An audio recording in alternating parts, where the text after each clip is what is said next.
मैं मिसेस अर्पिता चक्रवर्ती आज आप सबके सामने शेयर करना चाहूंगी जो है speech and language therapy.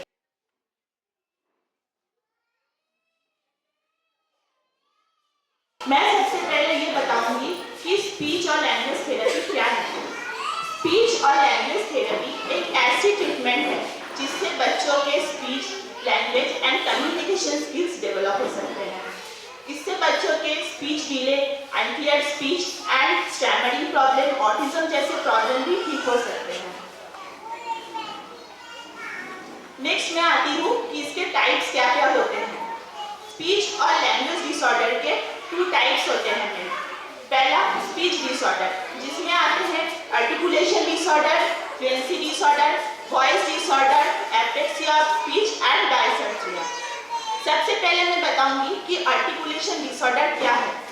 Articulation of disorder ये है जिन बच्चों में साउंड्स की थोड़ी प्रॉब्लम होती है, जैसे कि वो ब, प, फिर र, ल, जो कॉमन साउंड्स है उसमें वो कंफ्यूज हो जाते हैं। ठीक है, जैसे हम लोग नॉर्मल क्या बोलते हैं, रसगुल्ला, तो वो रसगुल्ला को ना लसगुल्ला बोलते हैं, मतलब रा की जगह पे ल यूज कर देते हैं।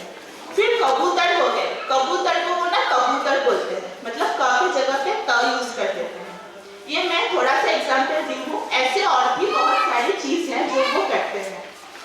अब नेक्स्ट में आती हूँ फ्लुएंसी डिसऑर्डर। फ्लुएंसी डिसऑर्डर को हम स्टैमरिंग प्रॉब्लम भी बोल सकते हैं। जो बच्चे बात करते वक्त अटक जाते हैं, जो बच्चे फ्लुएंसी से बात नहीं कर पाते हैं। जैसे कि ऐसे एग्जांपल में बोल रही हूँ कि मैं स्कूल जाऊंगी, तो वो बच्चे क्या करेंगे, वो मैं पे ही थोड़ा सा अटक जाते हैं कि मैं वहां पे अटक के फिर वो सेंटेंस पूरा करेंगे। नेक्स्ट आते हैं हम लोग वॉइस डिसऑर्डर। अब वॉइस डिसऑर्डर क्या है, जिन बच्चों को अपनी उम्र के हिसाब से उनका वॉइस बहुत भारी हो जाते हैं। ठीक है, अब नेक्स्ट क्या है, ये प्रॉब्लम भी उनमें होते हैं कि लड़कों का वॉइस लड़कियों जैसा बन जाते हैं और लड़कियों का वॉइस लड़कों जैसा हो जाता है। नेक्स्ट में आती हूँ epilepsy of speech. Epilepsy of speech क्या है, एपिलेप्सी ऑफ स्पीच वाले जो बच्चे हैं वो वर्ड्स के बीच में जो कोऑर्डिनेट बनते हैं ना, वो नहीं कर पाते हैं। इसके वजह से वो मीनिंगफुल सेंटेंस भी नहीं बना पाते हैं। जैसे मैं अभी एग्जांपल दे रही हूँ कि मेरा नाम अर्पिता है, ये एक मीनिंगफुल सेंटेंस हुआ, लेकिन ये बच्चे क्या करेंगे, ऐसे बोलेंगे कि अर्पिता है नाम मेरा, मतलब ये कोई मीनिंगफुल सेंटेंस नहीं बना, तो वो कोऑर्डिनेट नहीं कर पाते वर्ड्स के बीच में। अब नेक्स्ट में आती हूँ डायसेप्सिया। अब डायसेप्सिया क्या है, डायसेप्सिया वाले जो बच्चे हैं वो अपने मुंह के पुअर मसल्स की वजह से, जैसे लिप्स, टंग, चिक्स, ये जो चीज है इसके पुअर मसल्स की वजह से धीरे से बोलते हैं या फिर बोलने के वक्त वो अटक अटक के बोलते हैं। ठीक है, ये हो गया स्पीच डिसऑर्डर के बारे में। फिर मैं नेक्स्ट आती हूँ लैंग्वेज डिसऑर्डर। लैंग्वेज डिसऑर्डर में क्या है, लैंग्वेज डिसऑर्डर में है receptive disorder, expressive disorder, mixed disorder and fragmented disorder. सबसे पहले मैं बोल रही हूँ रिसेप्टिव डिसऑर्डर। रिसेप्टिव डिसऑर्डर क्या है, ये जो बच्चे हैं वो बोल तो सकते हैं, लेकिन वो जो इंस्ट्रक्शंस हम उनको दे रहे हैं, जैसे कि टू स्टेप्स वाले जो इंस्ट्रक्शन हो गए, जैसे कि आप खिलौना रख के फिर हाथ धो के आओ, तो वो 2 स्टेप्स वाले इंस्ट्रक्शंस को नहीं समझ पाते हैं, या फिर वो खिलौना रख के आएंगे या फिर हाथ धो के आएंगे या फिर कोई भी इंस्ट्रक्शन फॉलो नहीं करेंगे। नेक्स्ट हम आते हैं एक्सप्रेसिव डिसऑर्डर। अब एक्सप्रेसिव डिसऑर्डर वाले बच्चे क्या है, एक्सप्रेसिव डिसऑर्डर में क्या होते हैं, वो बच्चा बोलना चाहते हैं लेकिन उनमें नंबर ऑफ वर्ड्स अपनी उम्र के हिसाब से बहुत कम होते हैं। ठीक है, क्योंकि आप देखिएगा कि 3, 4 या 5 साल का बच्चा है, वो ऐसे नॉर्मल 5, 10 या कुछ थोड़े ही वर्ड्स बोल सकते हैं। जैसे कि 4, 5 साल का बच्चा है, वो नॉर्मली एक छोटा सा सेंटेंस ऐसे कि मम्मा मुझे पानी चाहिए या मम्मा मुझे खेलने जाना है, ये बोल सकते हैं। लेकिन ये बच्चे क्या है, ये बच्चे अगर उनको पानी चाहिए होगा तो बच्चा बोलेगा कि मम्मा, फिर पानी की तरफ इशारा कर देगा, वो बोलेगा नहीं। ठीक है, तो ये है एक्सप्रेसिव डिसऑर्डर। अब इसके बाद में आती हूँ मिक्स्ड डिसऑर्डर। मिक्स्ड डिसऑर्डर क्या है, मिक्स्ड डिसऑर्डर वाले बच्चे ये ना समझ पाते हैं कोई बात और ना ये अपना थॉट्स एक्सप्रेस कर पाते हैं।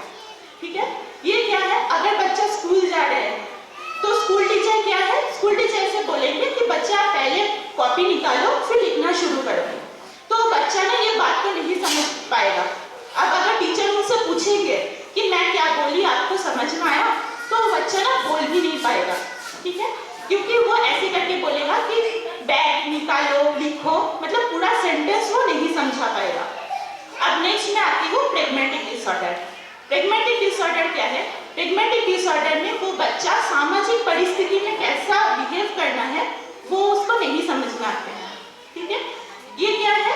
अगर स्कूल के टीचर हमको बोलते हैं ना कि रीडिंग पढ़ने के लिए बोलते हैं, कोई भी टीचर कोई भी हो गया, तो मैं ऐसे एग्जाम्पल बोल रही हूँ, तो वो क्या करेगा, वो दूसरों के बाड़ी पे आके, मतलब अपना कोई दोस्त पढ़ रहा है रीडिंग, तो वो क्या करेगा, वो उस पे ही आके खुद भी पढ़ने लगेगा, वो बिहेव ठीक से नहीं कर पाएगा।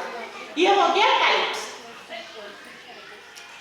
नेक्स्ट में आती हूँ स्पीच डिले के कॉमन कॉजेस क्या क्या है।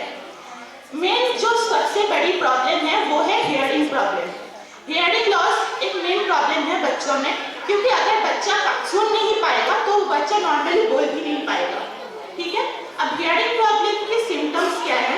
हियरिंग प्रॉब्लम के पहले सिम्टम्स है, अगर आपके बच्चे का 6 महीना हो गया है लेकिन आपका बच्चा कोई भी साउंड्स की ओर नहीं देख रहा है या फिर कोई भी रिएक्शन नहीं दे रहा है, तो ये एक मतलब हियरिंग प्रॉब्लम हो सकते हैं।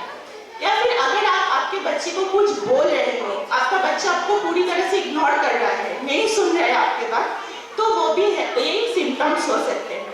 या फिर कोई भी वीडियो देख रहे हैं वो, या फिर कोई टीवी देख रहे हैं, उसका साउंड बहुत बढ़ा के सुन रहे हैं, ऐसा नॉर्मल जो वॉल्यूम में हम लोग सुनते हैं उससे बहुत बढ़ा के सुन रहा है, तो ये भी एक सिम्टम है। नेक्स्ट पे आती हूँ डेवलपमेंटल डिले। अब डेवलपमेंटल डिले का मीनिंग क्या है?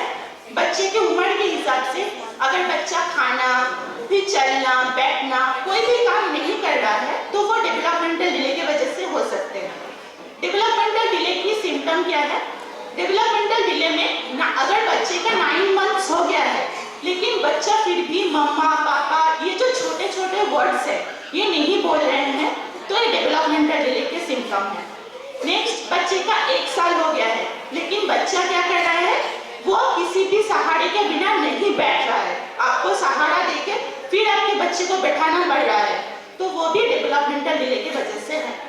नेक्स्ट है, बच्चा का 18 मंथ्स हो गया है लेकिन बच्चा क्या कर रहा है, चल नहीं पा रहा है, क्योंकि बच्चा नॉर्मली कोई भी बच्चा 18 मंथ तक वो चलने लगते हैं, ठीक है।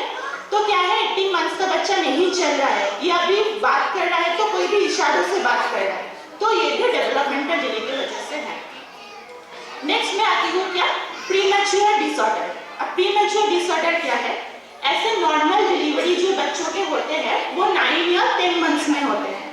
अब प्रीमैच्योर डिसऑर्डर में क्या है, बच्चों का 7 या 8 मंथ्स में डिलीवरी हो जाते हैं, तो उसके वजह से क्या होते हैं, उसके वजह से बच्चों के जो डेवलपमेंट है कोई भी बॉडी लैंग्वेज की, मतलब बॉडी पार्ट्स की, वो डेवलपमेंट ठीक तरह से नहीं होते हैं, इसके वजह से उनके स्पीच डिले होते हैं।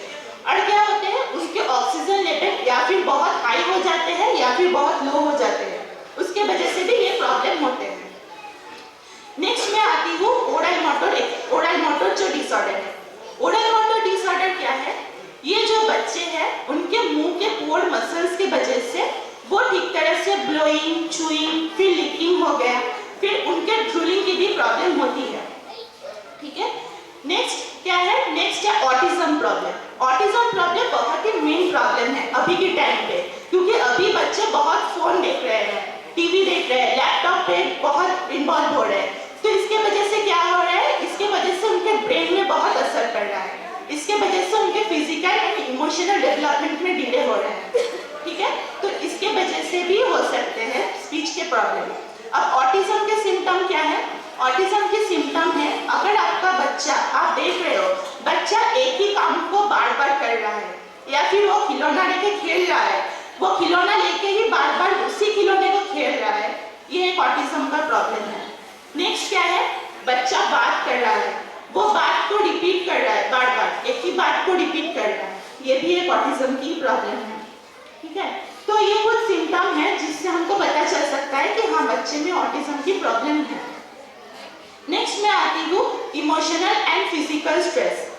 इमोशनल और फिजिकल स्ट्रेस हमारे फौज के बच्चों में सबसे ज्यादा होते हैं। आपको पता ही है कि हमारे हस्बैंड्स की हर 2-3 साल में पोस्टिंग हो जाते हैं।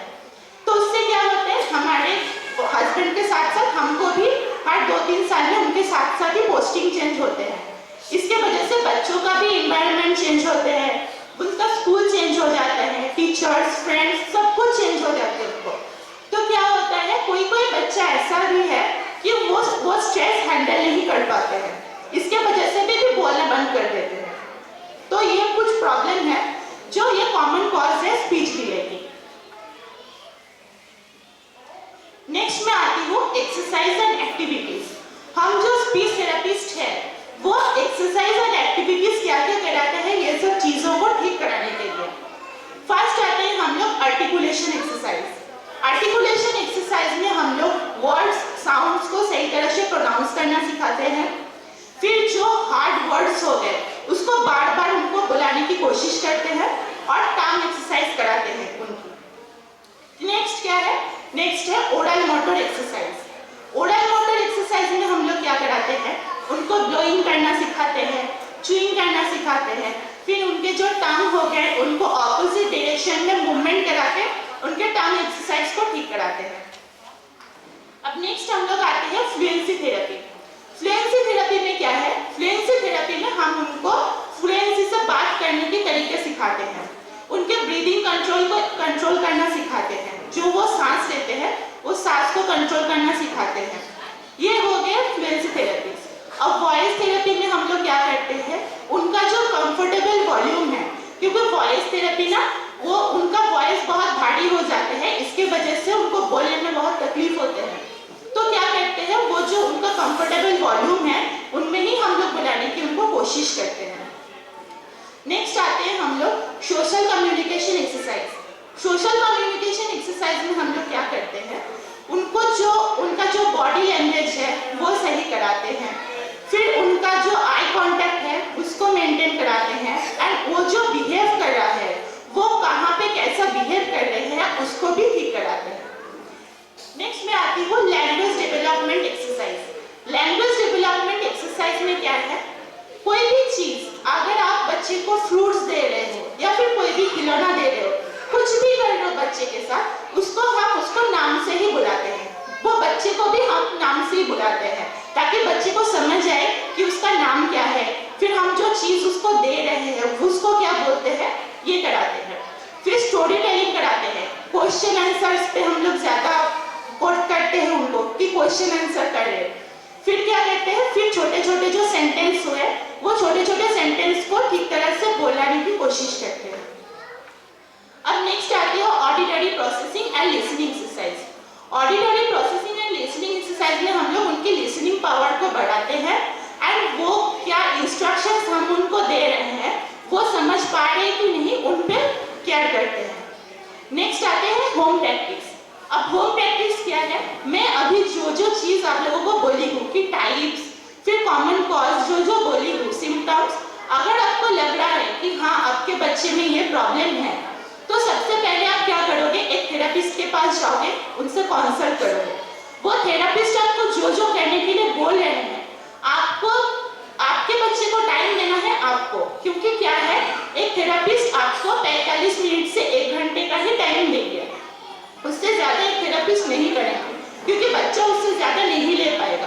तो क्या है बाकी जो 23 घंटा है दिन में, वो 23 घंटे में आपको ट्राई करना है कि घर पे आके वो जो चीज थेरेपिस्ट आपको बोले हैं उसको आपको 2-3 बार और भी प्रैक्टिस कराना है घर पे, ताकि आपके बच्चे को इम्प्रूवमेंट ज्यादा जल्दी हो सके।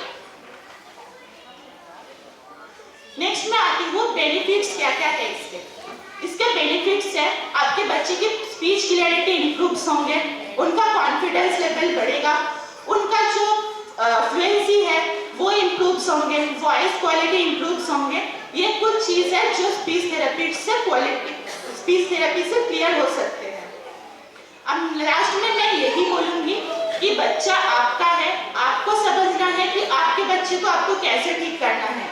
बाहर वालों की ध्यान बिल्कुल मत दीजिए, क्योंकि बाहर वाला जो है वो बोलेंगे, ये कोई बीमारी नहीं है, ये कोई पागलपन भी नहीं है। बाहर वाले आपको बोलेंगे कि आपका बच्चा पागल है, आपका बच्चा बीमार है, लेकिन अगर आप समय के साथ साथ आपके बच्चे को एक थेरेपिस्ट के पास लेके जाओगे, उनसे कंसल्ट करोगे, उनसे थेरेपी कराओगे।